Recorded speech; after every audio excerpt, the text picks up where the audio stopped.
Efésios capítulo 4, verso 1. Rogo-vos, pois, eu, prisioneiro no Senhor, que andeis de modo digno da vossa vocação, a que fostes chamados, com toda a humildade e mansidão, com longanimidade, suportando-vos uns aos outros em amor, esforçando-vos diligentemente por preservar a unidade do Espírito no vínculo da paz. Há somente um corpo e um Espírito, como também fostes chamados numa só esperança da vossa vocação. Há um só Senhor, uma só fé, um só batismo, um só Deus e Pai de todos, o qual é sobre todos, age por meio de todos e está em todos. Amém? Glória a Deus. Nesta noite, irmãos, eu quero ministrar à igreja sobre a unidade do Espírito e a diversidade do homem. E antes de nós entrarmos no texto que nós lemos, vale ressaltar a importância de conhecermos o cenário em que São Paulo, o apóstolo, estava escrevendo esta carta à igreja de Éfeso. É bem verdade que Paulo estava escrevendo a carta aos irmãos de Éfeso num momento de grande dificuldade, num momento de grande situação de pressão, no momento em que a sua fé, mais uma vez, estava sendo forjada. É natural todos nós escrevermos, falarmos, mencionarmos, apresentarmos a Deus quando todas as coisas estão indo bem. É normal quando nós pregamos a palavra de Deus, quando todas as coisas estão contribuindo positivamente para que nós venhamos estar naquele momento que estamos ministrando a palavra de Deus, nos sentindo bem. É muito bom quando temos a oportunidade de falar da palavra de Deus, quando todas as coisas, sem exceção, estão indo bem. Mas o apóstolo Paulo, quando escreve aos irmãos de Éfeso, ele não está passando um momento de vitória em sua vida. Ele não está passando um momento de alegria na sua vida. Ele não está passando um momento de prazer, de gozo, de satisfação em poder escrever aos irmãos de Éfeso uma carta que viria a ser hoje ministrada nesta noite. Porque na ocasião em que o apóstolo São Paulo está escrevendo aos irmãos de Éfeso, como contexto de Atos capítulo 28, Paulo se encontra preso. Paulo está encarcerado. Paulo está limitado em poder expressar do amor de Cristo. Paulo não se encontra livre para poder falar das obras que Deus fez através de seu ministério até então. E Paulo, ciente das coisas que estavam acontecendo na igreja de Éfeso, ele começa a escrever aos irmãos de Éfeso para que os irmãos de Éfeso pudessem ter ciência da importância que tem a unidade em Cristo. Em ter a ciência de que nada somos sem Cristo, nada conseguimos sem Cristo, nada superamos sem Cristo. Mesmo diante de uma situação de prisão, de limitude física a qual ele estava passando, ele entendia que mesmo em prisões a obra do Senhor não poderia parar e os conselhos de Deus jamais poderiam ser presos. O corpo físico pode ser preso, mas a palavra de Deus ela não pode ser presa. É por isso que o Senhor diz que ela deve ser ministrada a tempo e fora de tempo. E o apóstolo São Paulo, ele mesmo preso, escrevendo aos irmãos de Éfeso, ele chega aqui no capítulo 4 que nós lemos nesta noite. E nesses 6 versículos que nós lemos, nós observamos a importância de conhecer a igreja do Senhor. A importância de conhecer como a igreja do Senhor está se comportando. em conhecer como a igreja do Senhor está seguindo a fé a qual ela desenvolveu. E o apóstolo Paulo, ele começa a elencar alguns pontos que saltam da palavra de Deus, e aí reside a revelação maior da palavra de Deus, quando na sua própria palavra o Senhor fala ao nosso coração. O apóstolo Paulo começa a colocar algumas palavras-chave no texto. E a primeira palavra-chave que o apóstolo Paulo, ele cita, logo no primeiro versículo, ele diz: rogo-vos. O apóstolo São Paulo, ele não está falando por ele. O apóstolo São Paulo, ele não está dizendo palavras dele. O apóstolo São Paulo, por mais que era uma autoridade eclesiástica, ele não estava levando em consideração a sua autoridade, mas o apóstolo Paulo estava falando em nome de Deus.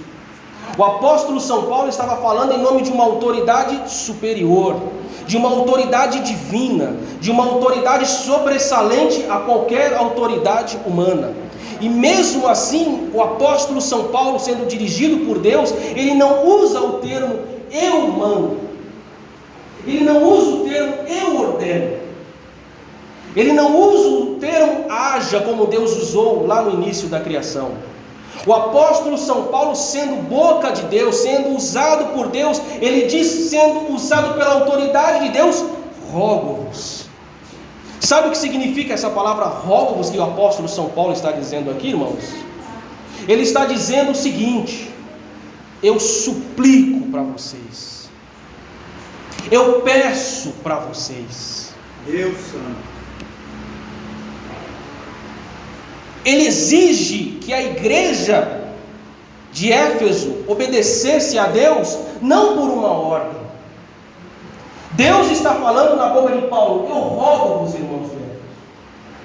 Deus não está falando para você: eu mando você fazer isso, eu ordeno você fazer isso.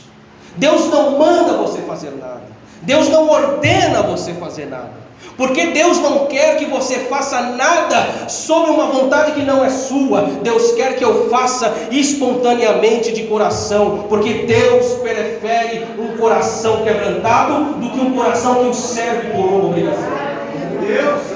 Deus não quer que você seja obrigado a estar aqui hoje. Alguém foi obrigado aqui hoje de vir à igreja? Deus não quer que venhamos ser obrigados a nada. Deus, ele pede, Deus, ele suplica até para que você ouça a sua palavra. E quando você ouve a palavra, você submissa a palavra, em obediência à palavra, você faz aquilo que Deus quer com alegria.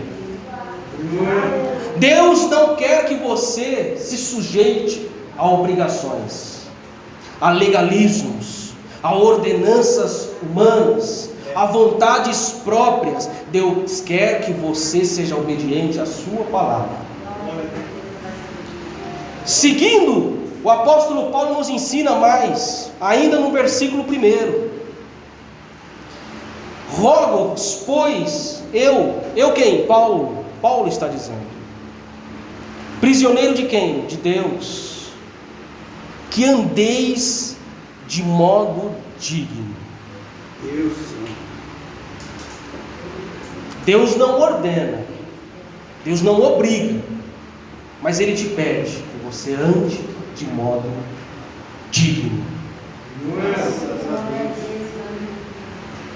Andar significa o quê?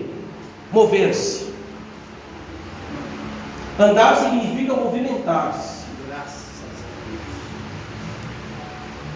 Todo o seu movimento, todos os seus passos, todas as suas decisões devem ser tomadas de modo digno.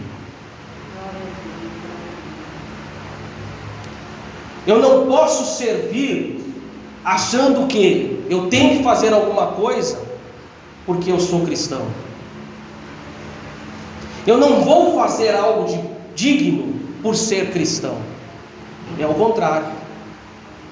Eu sou cristão, e por ser cristão, eu ajo, eu movimento, eu penso, eu caminho, eu falo, eu tomo posse, eu penso, eu olho, eu enxergo, eu ouço de modo digno.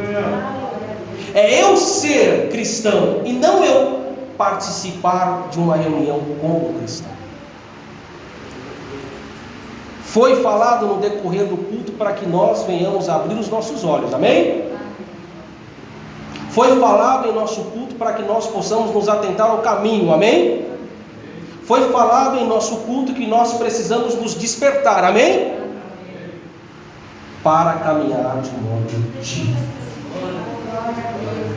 Não andeis de modo que venha agradar o mundo. Não andeis de modo que venha agradar a si próprio. Não andeis de modo a agradar A ou B. Não andeis de modo a achar que está agradando uma pessoa, e por agradar essa pessoa vai te beneficiar em alguma coisa. Porque quem abençoa não somos nós, é Deus. O próprio Senhor Jesus nos diz na sua palavra que às vezes nós, que somos homens, se um filho nos pedir alguma coisa, nós vamos dar uma serpente para ele ou não? Se nós, sendo maus, sabemos dar coisas boas aos nossos filhos, quanto mais Deus, que é Deus Pai, que é Deus eterno, que é poderoso, a nós, filhos seus. Se Deus, Ele é poderoso para nos fazer andar em veredas verdadeiras, de modo digno, Ele é fiel e poderoso para nos abençoar como filhos, herdeiros da salvação. Como diz o texto lá em Provérbios, capítulo 25, no versículo 21 e 22, que diz assim: ei, aquele que te aborrece, se tiver fome, dá-lhe de comer, se ele tiver sede, dá-lhe de beber, porque agindo assim, amontoarás brasas vivas sobre a sua cabeça. É andar de modo digno. Andar de modo digno não é andar com revanche. Não é andar querendo descontar no irmão as coisas. Querer pisar no calo do irmão, porque o irmão pisou no seu calo ontem. Isso não é andar de modo digno. E o apóstolo Paulo continua ensinando aos irmãos de Éfeso. Ainda, seguindo o texto, ele pede. Deus pede. Segundo, andar de modo digno. Terceiro, que andemos de modo digno na nossa vocação. Qual vocação, irmãos? A vocação que Deus nos chamou. Hoje as pessoas são muito segmentadas, né? Por exemplo, quem prega, prega. Quem canta, canta. Quem é da pregação mais avivalista é da pregação mais avivalista. Quem é do ensino é do ensino. Ficou muito segmentado, cada um numa linha. Quem é calvinista é calvinista, como eu. Quem é arminiano, como Paulo é arminiano, eu acho que é arminiano. É segmentado. E cada um escolhe uma vocação que acha que foi chamado. Mas na verdade não existe isso para Deus, não existe segmentos para Deus. Quando o apóstolo Paulo fala aos irmãos de Éfeso para que eles andem dignos na vocação a qual foste chamado, sabe o que o apóstolo Paulo está falando aqui, irmãos? Que sem discriminação alguma, aquele que estudou, aquele que não estudou, aquele que se formou, aquele que não se formou, aquele que buscou mais ou aquele que buscou menos, aquele que sabe mais ou acha que sabe mais, e aquele que acha que sabe menos ou sabe menos. Paulo está dizendo que sem discriminação todos nós fomos chamados para uma vocação. E qual é a vocação do cristão? Qual foi a ordenança de Jesus antes de partir? O que o Senhor falou antes de partir? Qual o legado que Ele nos deixou antes de partir? Ele nos pediu para o quê? Para fazer o quê? Ide, vai, por todos os cantos, em todas as esquinas, no ônibus, no metrô, no avião, na igreja grande, na igreja pequena, nas praças, nas ruas, na comunidade, nos bairros mais nobres. Ide, vai e prega a minha palavra. Graças a Deus. Eu não sei cantar mesmo. Mas eu não preciso saber cantar. Eu tenho que falar do amor de Cristo. Eu não sei pregar, mas você não precisa saber pregar. Você precisa falar do amor de Cristo. Hoje, por ser um culto de domingo, um culto mais familiar, a mensagem ela é mais expositiva, para que você entenda e se alimente, para que você caminhe a sua semana compreendendo o que o Senhor disse neste culto. Eu não preciso ter todas as ferramentas necessárias. Eu estava ministrando na cidade de Imperatriz, no Maranhão. Na verdade, fui dar uma aula lá sobre pneumatologia, e nós estávamos falando sobre os dons espirituais.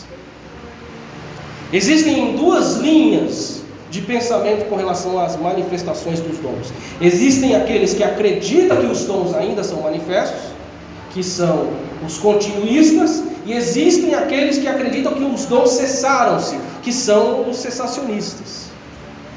Geralmente os presbiterianos, em maioria, são cessacionistas. Outras denominações reformadas também, como alguns batistas. Eu já falei aqui, eu sou batista, mas eu creio nas manifestações dos dons. Outros entendem que os dons cessaram-se. E eu falando com os irmãos lá em Imperatriz, chegou um ponto que eu expliquei todos os dons que Paulo descreve. Os 9 dons. Alguém sabe os 9 dons? Fé, operação de milagres, cura, línguas, interpretação das línguas, profecia, discernimento, sabedoria e conhecimento. Ao todo, 9.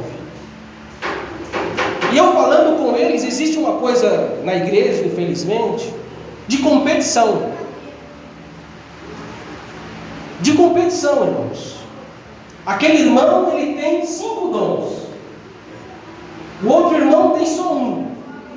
O outro irmão lá do canto tem 3. Não, eu vi ele falando em línguas, interpretando, são 4. A discussão de quem tem mais e quem tem menos. E eu falando com os irmãos, eu falei para eles o seguinte: olha, não existe esse negócio de quem tem 1, quem tem 2 ou quem tem 9.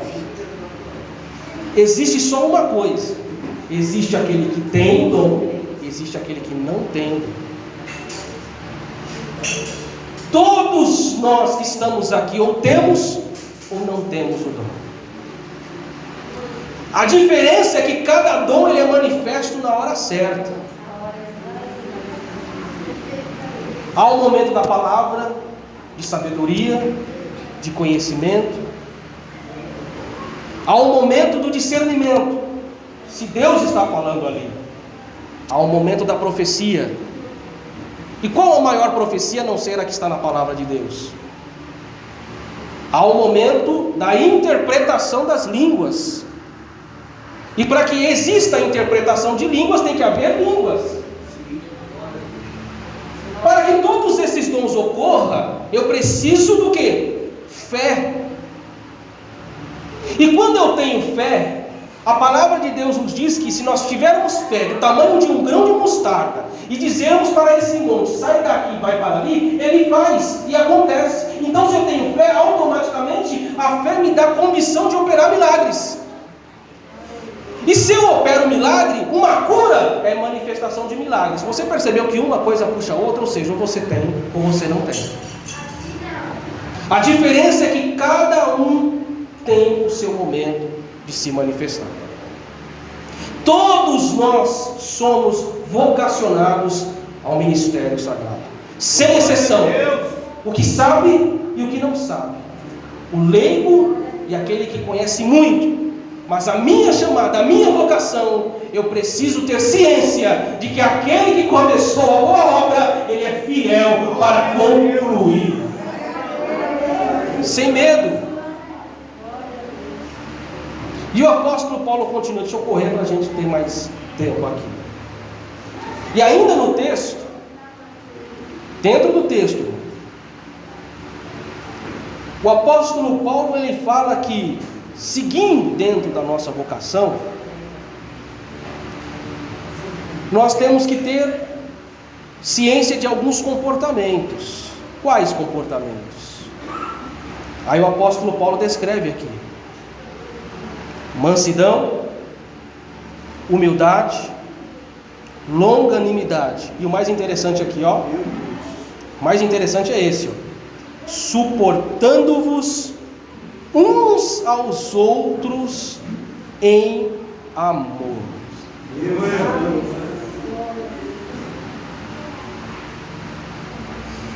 Humildade, mansidão, longanimidade e suportando uns aos outros em amor. Difícil, né? Essa, né?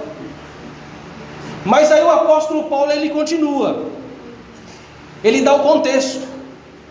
Ele fala assim: suportando-vos uns aos outros em amor, vírgula, esforçando-vos diligentemente por preservar uma coisa. Qual coisa? A unidade do Espírito. Todos nós somos um no corpo de Cristo. Todos nós somos um no organismo vivo de Cristo. Se eu sou um em Cristo, junto com os irmãos, automaticamente eu nasci de novo. E a Bíblia nos diz que quando nós nascemos de novo, as coisas velhas se passaram e todas as outras coisas se fizeram novas. Eu estava conversando com um amigo ontem à noite e ele me disse que estava passando uma coisa muito difícil já há muitos anos e não conseguia vencer. Ele não conseguia vencer aquilo. Pornografia. Ele não conseguia vencer aquilo, pastor Paulo. E ele me mandou mensagem na madrugada, a gente conversou. E eu, sem muito tempo, mas sempre servindo da melhor forma, tem coisas que passam a ser fáceis na nossa vida. A compreensão da palavra nos ajuda a responder questões difíceis de forma fácil. E depois de ele me relatar todo o seu problema, a sua dificuldade com pornografia, de tentar se libertar daquilo, ele falando que jejuava, que orava, que buscava a Deus e que não conseguia vencer, eu falei para ele assim: irmão, até agora você fez tudo errado. Não vai ser o jejum que vai fazer você vencer isso. Não vai ser a oração que vai fazer você vencer isso. Porque quando você ora, vai chegar uma hora, um momento, que você vai se levantar da oração e você continua carne e osso. Não vai ser nada disso. A solução para o seu problema, enquanto você não entender que está dentro de você, você nunca vai vencer. O problema está em você, latente, dentro de você. E a solução também está dentro de você, latente, dentro de você. Enquanto você buscar a solução fora de você, você não vai conseguir vencer. Sabe o que acontece com a gente hoje? A gente quer resolver as coisas buscando as coisas lá fora. Eu não estou dizendo para você que não tem que jejuar e não tem que orar. Não estou dizendo isso. Eu estou dizendo que mais importante que tudo isso é eu entender que tudo que eu preciso já habita em mim.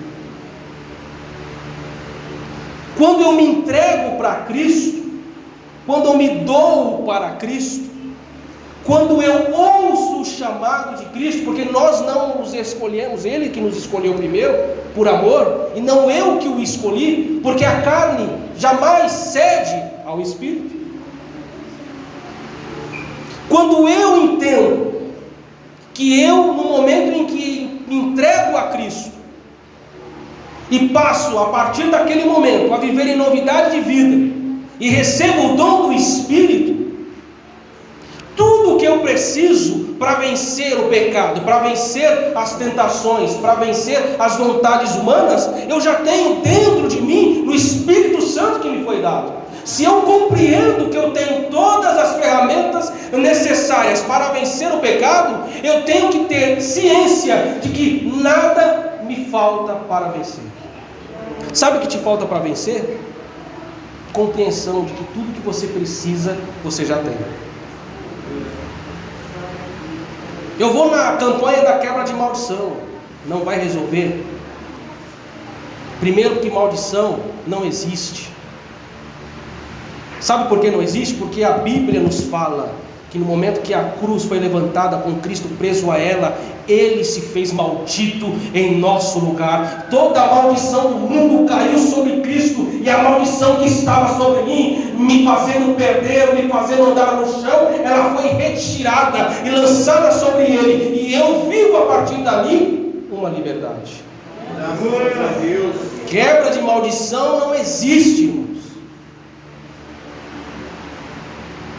O que existe às vezes é a falta da compreensão da palavra. Quando eu entendo que o Espírito Santo está em mim, obviamente, aquele que também tem o Espírito Santo vive em sintonia. E quando eu vivo em sintonia, eu passo a viver como um. Nós não temos 10 igrejas aqui, 20 igrejas, 30 igrejas aqui. Nós temos uma igreja. Glória a Deus. Nós somos um. Quando o apóstolo fala, olha, é difícil viver assim, é. Mas quando ele fala sobre vivermos em humildade, ele mesmo é o exemplo. Quem era o perseguidor da igreja? Paulo. Como que alguém que antes perseguia, agora passa a fazer parte daquilo que perseguia antes? É obra do homem? É obra do Espírito de Deus. Quem era Pedro antes de se converter? Um dia, quando Cristo foi levado preso, Pedro tentou se lançar contra os romanos. Jesus o repreendeu. Pedro era muito briguento. Tem gente, irmãos, que diz ter o Espírito Santo, e aí quando acontece a briga, a confusão, sabe o que ela fala? Não, eu sou desse jeito mesmo. Não, é porque meu sangue é de nordestino, é assim mesmo. Não, porque o meu sangue é lá, minha mãe é pernambucano é complicado. Meu pai é baiano é mais sossegado. Mas pernambucano o negócio é tenso, viu? O meu sangue é de pernambucano. Não, mas eu sou desse jeito mesmo. Não existe eu sou desse jeito mesmo para aquele que serve ao Senhor. Existe aquele que diz, não vivo eu, mas Cristo passa agora a viver em mim. Não existe aquela coisa de o meu sangue é esse ou aquele.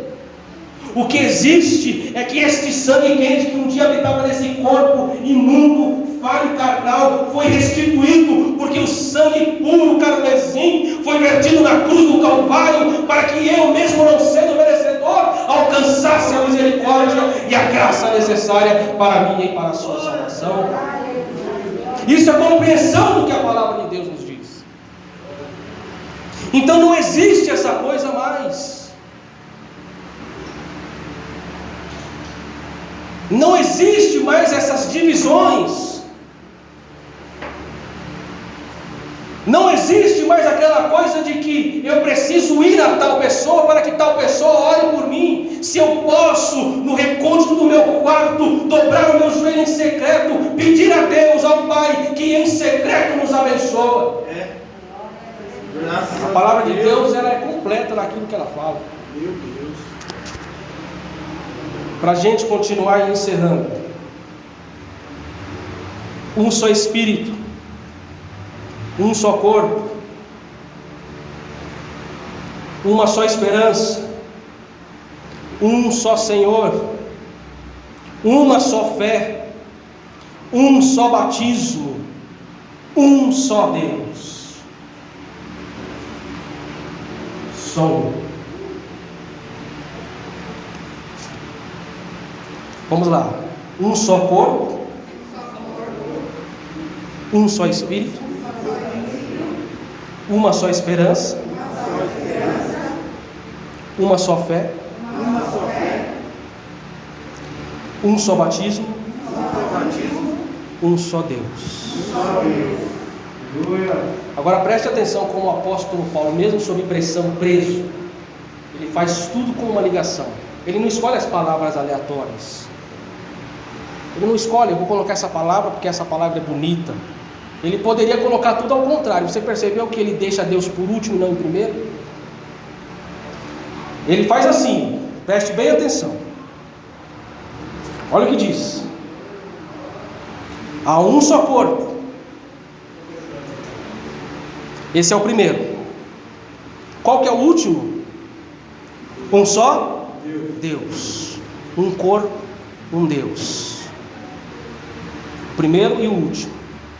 Deus é só um. Não existe muitos por aí. Deus é só um. O segundo é qual? O segundo? Qual que é o segundo? Vamos lá. O segundo é qual? O primeiro é corpo. O segundo é espírito. E o sexto? Qual que é o sexto? Um só? Batismo. A gente é batizado com o quê? Com o Espírito. Você percebeu que o primeiro ele liga com o último? E o segundo ele liga com o sexto? E o terceiro? Qual que é o terceiro, irmãos? Um só corpo, um só Espírito, uma só? Qual que é a nossa esperança? Tem um hino que diz: nossa esperança é sua. O Rei dos Reis vem nos buscar. Nós aguardamos Jesus ainda até a luz da manhã raiar. A nossa esperança é o que, irmãos? Agora, a esperança em Cristo, ela é dada mediante o quê? O que eu preciso? Fé. Por que fé? Porque a palavra de Deus nos diz que sem fé é impossível o quê? Como eu posso fazer morada com Deus se eu não o agrado? Eu preciso ter o quê? Fé. E a fé vem pelo quê, irmãos? Ouvir o quê? A palavra de Deus. Então ele associa a esperança com a fé. O primeiro com o último. O segundo, ou melhor, o primeiro com o sétimo. O segundo com o sexto. O terceiro com o quinto. E o centro? Quem é o centro? Um só Senhor. Sabe por que ele deixou Cristo no centro? Porque Ele é o centro. Jesus está no meio de tudo. Jesus é a razão de eu e você estarmos aqui hoje. Se não fosse pelas suas pisaduras, nós não seríamos sarados. Mas pelas suas pisaduras, nós somos sarados.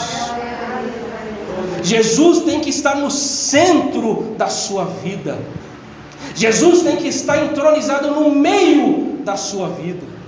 Jesus tem que estar enraizado no centro, no cerne do seu viver. Jesus ele não pode estar num canto ou no outro canto. Jesus tem que estar exatamente no centro da sua vida. Quando Jesus está no centro da nossa vida, quando Jesus é a razão de toda a nossa caminhada, todas as coisas de fato para nós são impossíveis. Sabe por que muitas vezes nós nos frustramos por aí? Porque às vezes Jesus não está no centro.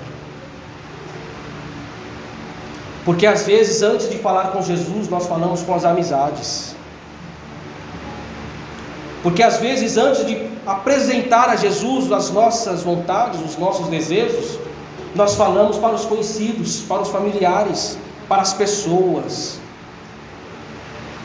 Se Jesus estiver no centro da sua vida, a sua vida de fato não será a mesma. Você viverá regozijando-se, você viverá pleno, você viverá feliz, você viverá alegre. Porque se eu tenho Jesus no centro da minha vida, eu tenho todas as coisas que eu desejar. E para encerrar, tem uma frase de John Piper que ele diz que é válido ser feliz. É bom ser feliz. E você pode ser feliz. Mas você só não pode ser feliz se a sua felicidade está nas coisas. Mas se a sua felicidade está em Jesus, em Deus, aí sim, todas as coisas externas passam a ser insignificantes diante da glória que Deus tem preparado para mim e para você. Que Deus abençoe aos irmãos desse culto. Já ultrapassamos 2 minutinhos. Que os irmãos continuem orando por mim. Pastor Paulo, muito obrigado pela oportunidade. Eu estou muito feliz por rever. Esse ano não sei se a gente rever novamente, porque estarei me ausentando um pouco do país, mas assim que voltar, você pode ter certeza que nós vamos fazer aqui uma visita. Graças a Deus. Juntos celebrarmos a Cristo. Que Deus abençoe a cada um dos irmãos. Que Deus abençoe a igreja, em nome de Jesus. Amém. Glória a Deus. Aleluia.